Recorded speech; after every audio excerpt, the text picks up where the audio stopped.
Acto del xurao Pegollo de los Premios Andrés Solar 2007. Aconsellado el xurao correspondiente al Pegollo de los Premios Andrés Solar 2007, estando formado por Yolanda González Huergo, Loi Barbón, Mónica Fernández García y Rubén Fernández Arduras, que fai de secretario, decídese por unanimidad otorgar el premio al equipo de fútbol L'Entregu Club de Fútbol, por las oxeras en favor de la visualización y normalización de la lengua asturiana.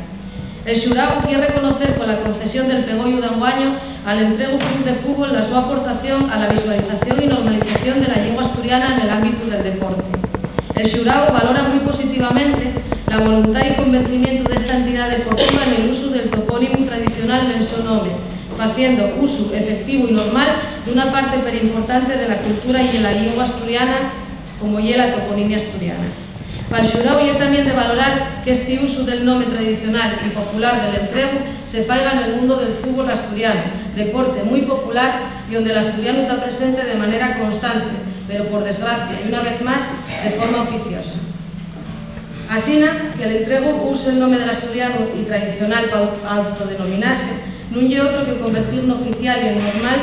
lo que tiene que ser norma, la presencia de la lengua asturiana en la vida de todos los asturianos.